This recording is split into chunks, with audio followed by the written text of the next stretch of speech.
എങ്ങനെയാണ് വിചാരിച്ച കാര്യങ്ങളൊക്കെ ഈസി ആയിട്ട് ലൈഫിൽ അട്രാക്റ്റ് ചെയ്യുക? അതിൻ്റെ ഫസ്റ്റ് സ്റ്റെപ്പ് എന്താണെന്നറിയാമോ? Protect your energy, raise your vibration. ഈ ഭൂമിയിലുള്ള എല്ലാം ഒരു എനർജിയാണ്. എല്ലാ മനുഷ്യന്മാരായാലും ശരി, മൃഗങ്ങളായാലും ജീവികളായാലും വസ്തുവായാലും സ്ഥലങ്ങളായാലും എല്ലാത്തിനും അതിൻ്റേതായിട്ടുള്ള എനർജി ഉണ്ട്. പലരും പല ഫ്രീക്വൻസീസിലാണ് വൈബ്രേറ്റ് ചെയ്യുന്നത്. ആ ഒരു ഡിഫറൻസേ ഉള്ളൂ. ഇപ്പം എൻ്റെ എനർജിയായിട്ട് കണക്ട് ചെയ്യുന്ന ആൾക്കാരായിരിക്കും ചിലപ്പോൾ ഈ വീഡിയോ ഓപ്പൺ ചെയ്ത് കാണാനും കേൾക്കാനും പോകുന്നത്. നമ്മുടെ ബോഡിയുടെ ചുറ്റും ഒരു എനർജറ്റിക് ഫീൽഡ് ഉണ്ട്. അതിനെയാണ് ഈ ഓറ എന്ന് പറയുന്നത്. അതാണ് ഇൻ ഷോർട്ട് നമ്മളെ പ്രൊട്ടക്റ്റ് ചെയ്യുന്ന ഒരു ഫീൽഡ്. അത് പലർക്കും അറിയത്തില്ല. ഈ ഓറയിലും ബാക്കി സംഭവങ്ങളുടെ കൂട്ട് തന്നെ പോസിറ്റീവും ഉണ്ട്, നെഗറ്റീവും ഉണ്ട്. അത് ടോട്ടലി നമ്മുടെ ഒരു ഹാബിറ്റ്സിൽ ഡിപ്പെൻഡ് ചെയ്യും. ഇപ്പോൾ നിങ്ങൾക്ക് ലൈഫിൽ വിചാരിക്കുന്ന കാര്യങ്ങളൊക്കെ നല്ല രീതിയിൽ അട്രാക്റ്റ് ചെയ്യണമെന്നുണ്ടെങ്കിൽ എങ്ങനെയാണ് നിങ്ങളുടെ എനർജി പ്രൊട്ടക്റ്റ് ചെയ്യുക? അതിന് വേണ്ടിയുള്ള കുറേ ഹാബിറ്റ്സ് ഞാൻ പറഞ്ഞുതരാം, കുറേ കാര്യങ്ങൾ പറഞ്ഞുതരാം. പറ്റുകയാണെങ്കിൽ നിങ്ങളത് ഫോളോ ചെയ്ത് നോക്കുക. ഉറപ്പായിട്ടും നിങ്ങൾക്ക് മാറ്റങ്ങൾ നോട്ടീസ് ആവും.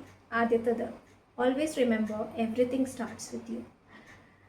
1000 ആൾക്കാർ വെളിയിൽ കാണുമല്ലോ നമ്മളെ കുറ്റപ്പെടുത്താനും കുറവുകൾ കണ്ടുപിടിക്കാനും.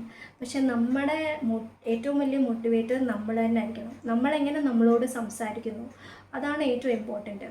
നമ്മൾ എന്താണോ നമ്മളോട് ഡെയിലി പറയുന്നത് അത് നമ്മുടെ ഒരു തോട്ട് പ്രോസസ്സിനെ എഫക്റ്റ് ചെയ്യും. നമ്മുടെ തിങ്കിങ് ആണ് നമ്മുടെ ഒരു എനർജി അല്ലെങ്കിൽ ഒരു പ്രസൻസ് ആയിട്ട് മാറുന്നത്.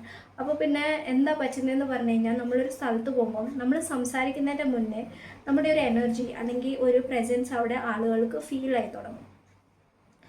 നമ്മുടെ എല്ലാവരുടെ ഉള്ളിൽ ഒരു ദൈവമുണ്ട്, ചെകുത്താനും ഉണ്ടെന്ന് പറയും അല്ലേ? ചെകുത്താനെ നമുക്ക് സൈഡിൽ മാറ്റി വെച്ചേക്കാം. നമ്മുടെ ഉള്ളിലൊരു ദൈവമുണ്ട്.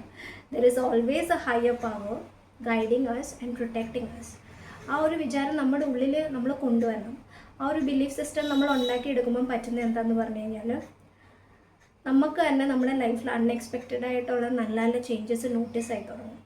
നമ്മുടെ ഒരു ബോഡി ഉണ്ടല്ലോ, അതിനെ ഒരു ടെമ്പിളായിട്ട് ട്രീറ്റ് ചെയ്യാൻ, ഞാനിപ്പോൾ പറഞ്ഞതുപോലെ തന്നെ നമ്മുടെ ഉള്ളിൽ ദൈവമായിരിക്കുന്നത്. So start worshipping your body. Treat it as a temple. Okay, നല്ല നല്ല ഫുഡ് കഴിക്കുക, ജങ്ക് ഫുഡ് അവോയ്ഡ് ചെയ്യുക, എക്സസൈസ്, വെയ്റ്റ് ലിഫ്റ്റിംഗ് അല്ലെങ്കിൽ യോഗ ഇഷ്ടപ്പെടുന്നവരാണെങ്കിൽ അത്, മെഡിറ്റേഷൻ ഇഷ്ടമുള്ളവരാണെങ്കിൽ അത്. ഇതൊക്കെ ഡെയിലി നിങ്ങളുടെ ലൈഫിൽ ഇൻക്ലൂഡ് ചെയ്യാൻ വേണ്ടി ശ്രമിക്കുക. രാവിലെ എഴുന്നേറ്റതിന് ശേഷം കുറച്ച് സമയം അതിന് വേണ്ടിയായിട്ട് സ്പെൻഡ് ചെയ്യുക. നമ്മുടെ ബോഡിയിലും എനർജി ഫ്ലോ ചെയ്യണമെങ്കിൽ it is important to stretch and move your body on a daily basis. നമ്മൾ ഡെയിലി എഴുന്നേറ്റിട്ട് കുളിക്കാറില്ലേ? നമ്മുടെ തുണികൾ നമ്മൾ കഴുകും. എന്തിന്? നമ്മുടെ ആ ഒരു വിയർപ്പ് നാറ്റം മാറ്റാൻ, അല്ലെങ്കിൽ ഒന്ന് ഫ്രഷൻ അപ്പ് ആവാൻ വേണ്ടി. അപ്പോൾ അതുപോലെ തന്നെ നമ്മുടെ ഇൻറ്റേർണലി നമ്മുടെ ഒരു മൈൻഡിനും നമ്മുടെ ബോഡിക്കും ഒരു എക്സസൈസ് ആവശ്യമുണ്ട്. ആ ഒരു എക്സസൈസാണ് ഈ മെഡിറ്റേഷൻ. നമ്മൾ ഡെയിലി പല ആൾക്കാരെ പരിചയപ്പെടും. പലരും പല ടൈപ്പ് എനർജി ആയിട്ട് നടക്കുന്നവരായിരിക്കും. നമ്മളും അറിഞ്ഞോ അറിയാതെ അവരുടെ എനർജി അബ്സോർബ് ചെയ്യും. So it is important to cleanse yourself. ക്ലെൻസിങ്ങിന് വേണ്ടിയിട്ട് മെഡിറ്റേഷനാണ് ഏറ്റവും ബെസ്റ്റ് പ്രാക്ടീസ്. ഒരു 5 മിനിറ്റ്സ് അല്ലെങ്കിൽ ഒരു 10 മിനിറ്റ്സ്, ഒരുപാട് നേരം ഇരിക്കാൻ പറ്റുന്നുണ്ടെങ്കിൽ രാവിലെ എഴുന്നേറ്റതിന് ശേഷം അതിന് വേണ്ടിയിട്ട് സ്പെൻഡ് ചെയ്യുക. Focus on your breath.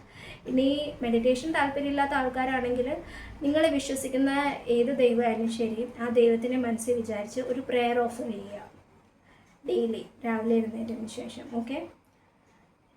രണ്ടാമത്തത്, ഗ്രാറ്റിറ്റ്യൂഡ്. പലപ്പോഴും നമ്മൾ കാണിക്കുന്ന മിസ്റ്റേക്ക് എന്താണെന്ന് പറഞ്ഞു കഴിഞ്ഞാൽ, നമ്മുടെ ലൈഫിൽ ദൈവം തന്ന ചില കാര്യങ്ങളുണ്ടല്ലോ, ചില ബ്ലെസ്സിങ്സ്, അതിനെ നമ്മൾ ഗ്രാൻറ്റഡ് ആയിട്ട് എടുക്കും. നമ്മൾ അപ്രീഷിയേറ്റ് ചെയ്യത്തില്ല. അതേസമയത്ത് ലൈഫിൽ എന്താണോ നമുക്കിപ്പോൾ ഇല്ലാത്തത്, നമ്മുടെ ഒരു കുറവുകൾ, അത് നമ്മളിങ്ങനെ പറഞ്ഞുകൊണ്ടിരിക്കും അല്ലെങ്കിൽ കംപ്ലയിൻറ്റ് ചെയ്തുകൊണ്ടിരിക്കും. ആ സ്വഭാവം ഇതോടെ നിർത്തുക.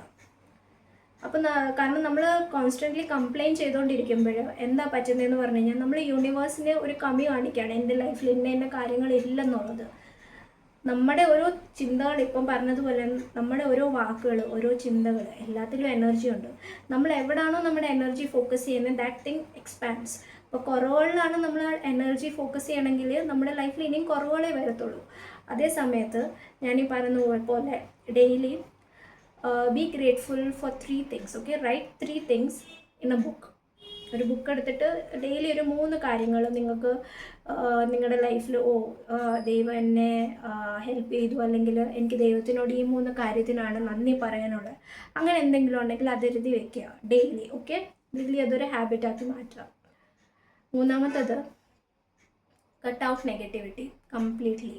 നെഗറ്റീവ് ആൾക്കാരായാലും ശരി, നെഗറ്റീവ് തോട്ട്സ് ആയാലും ശരി, നെഗറ്റീവ് ഇമോഷൻസ് ആയാലും ശരി, ഈ എപ്പോഴും ആൾക്കാരെ കുറ്റപ്പെടുത്തുകയും പരിദൂഷണം പറയുകയും മറ്റുള്ള ആൾക്കാരുടെ പേഴ്സണൽ ലൈഫ് ഡിസ്കസ് ചെയ്ത് ഗോസിപ്പ് ചെയ്യുന്ന ആൾക്കാരുണ്ടല്ലോ. അതുപോലത്തെ അൺവാണ്ടഡ് കൺവേഴ്സേഷനിൽ പെടാതിരിക്കുക, അവരെ പറ്റുന്നത്രയും അവോയ്ഡ് ചെയ്യുക. അതുപോലെ തന്നെ ഈ ഓവർ ആൻഷ്യസ് ആയിട്ടുള്ള ആൾക്കാരല്ലേ, ഓവർ തിങ്കിങ് ചെയ്യുന്ന ആൾക്കാർ, ഇനിയിപ്പോൾ നിങ്ങൾക്ക് തന്നെ ആ ഒരു സ്വഭാവം ഉണ്ടെങ്കിൽ അതിനെ കൺട്രോൾ ചെയ്യാൻ വേണ്ടി ശ്രമിക്കുക. പിന്നെ പാസ്റ്റിൽ നടന്ന കാര്യങ്ങൾ ഇങ്ങനെ മൈൻഡിൽ റിപ്പീറ്റ് ചെയ്യാതിരിക്കുക. കാരണം നമ്മൾ ചിലപ്പോൾ പാസ്റ്റിൽ നല്ല നല്ല കാര്യങ്ങൾ നമ്മളിങ്ങനെ ചെറിഷ് ചെയ്യുന്നതായിരിക്കും, അല്ലെങ്കിൽ നമുക്ക് വേദന തന്ന ചില കാര്യങ്ങൾ നമ്മളിങ്ങനെ ഓർത്തെടുക്കുമായിരിക്കും. അതുകൊണ്ട് എന്താ പറ്റുന്നതെന്ന് പറഞ്ഞാൽ നമ്മൾ യൂണിവേഴ്സിന് കാണിച്ചു കൊടുക്കുകയാണ് എൻ്റെ പാസ്റ്റ് ആയിരുന്നു നല്ലത്, അല്ലെങ്കിൽ എനിക്ക് എൻ്റെ പാസ്റ്റിൽ തന്നെ ജീവിക്കാനാണ് ഇഷ്ടം എന്നുള്ളത്. അങ്ങനെ നമ്മൾ എക്സ്പ്രസ് ചെയ്ത് കഴിഞ്ഞാൽ നമുക്ക് എങ്ങനെയാണ് നല്ലൊരു ഫ്യൂച്ചർ ഉണ്ടാവുന്നത്? Be in the present. ഇപ്പം നമ്മുടെ ലൈഫിൽ എന്താണോ നടക്കുന്നത് നമ്മുടെ ഫുൾ ഫോക്കസ് അതിൽ മാത്രമായിരിക്കണം. ഓക്കെ, നമ്മൾ നമ്മുടെ ബ്ലെസ്സിങ്സ് ഒക്കെ അക്സെപ്റ്റ് ചെയ്തിട്ട് കുറവുകളൊക്കെ സൈഡിൽ മാറ്റി വെക്കുകയാണെങ്കിൽ അൺഎക്സ്പെക്റ്റഡ് ആയിട്ടുള്ള പല നല്ല കാര്യങ്ങൾ നമ്മുടെ ലൈഫിൽ കയറി വരത്തുള്ളൂ. നമ്മൾ പാസ്റ്റിൽ തന്നെ ചടഞ്ഞുകൂടിയിരിക്കുകയാണെങ്കിൽ മുന്നോട്ടായാലും നമ്മുടെ ലൈഫിൽ തടസ്സങ്ങൾ മാത്രമേ നമ്മൾ ഫേസ് ചെയ്യത്തുള്ളൂ. നമ്മൾ എന്ത് കൺസ്യൂം ചെയ്യുന്നു അത് ഇമ്പോർട്ടൻ്റ് ആണ്. ഇപ്പം സോഷ്യൽ മീഡിയയിൽ കാണുന്ന എന്തെങ്കിലും കണ്ടൻറ് ആയാലും ശരി, മൂവീസ് ആയാലും ശരി, പാട്ടുകളായാലും ശരി, നല്ല നല്ല പാട്ടുകൾ കേൾക്കുക, ഹൈ ഫ്രീക്വൻസി പാട്ടുകൾ കേൾക്കുക, നല്ല നല്ല മൂവീസ് കാണുക. ഈ ഹൊറർ ഫിലിംസ് അല്ലെങ്കിൽ ക്രൈം ത്രില്ലേഴ്സൊക്കെ റിപ്പീറ്റഡ് ആയിട്ട് കാണുവാണെങ്കിൽ നമ്മളെ അത് നെഗറ്റീവ് രീതിയിലായിരിക്കും ബാധിക്കുന്നത്.